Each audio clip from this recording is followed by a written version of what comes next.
It's time for our weekly financial forecast. We're talking about taxes today, something that we all love. No. And we're talking with Chartered Financial Analyst Ron Wright of Fitzwilliams Financial. Thank you so much for taking some time. Thanks for having me, Janet. All right, it is February. Any tax moves we should make before the filing deadline? Yeah, there's some bad news on that. There's some good news on things. Okay. So, when the calendar year ends, most of options for dealing with your taxes end Shut right down, there as well. yeah. But there are a couple of things that can still be done. When you think about IRA contributions can still be made. Mm-hmm. And if you have a healthcare savings account, an HSA, mm-hmm. you can still make those contributions as well. So there's some things that you can do to help to lower that tax bill a little bit. Mm-hmm. The good news also, though, is that because of changes that were brought about by the One Big Beautiful Bill Act, mm-hmm. there are a lot of things that are going to help those taxes. And most people will probably see larger refunds than they have in the past because mm-hmm. of these changes. So there might be some really positive surprises in store for people. What are some of those changes? Some of those changes are there's a higher standard deduction level. Mm-hmm. There are some additional discount things that can be done for people, seniors and people up to $25,000 of tip income can be written off. So these deductions are there.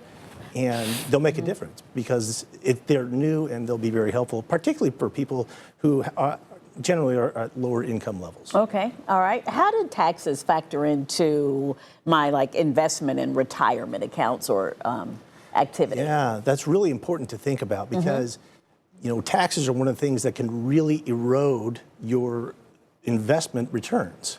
Not just on a year-to-year basis, right? But what a lot of people don't think about is that when you look at your 401k balance or mm-hmm. your TSP balance, you think that this is my nest egg and I've got it. What you don't realize is that the government has a claim to part of that nest egg because when you take those out, you're going to pay taxes on them. Mm-hmm. So you have to be very aware of what's going on, and that means you have to plan.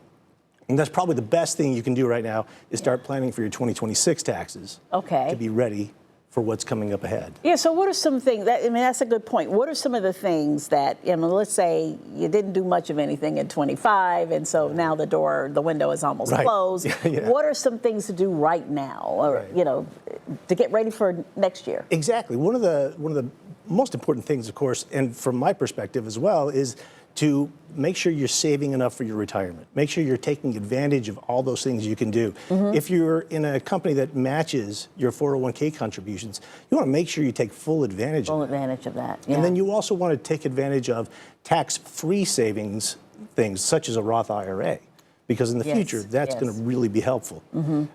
And then you want to start looking at things like, what am I doing with charitable contributions?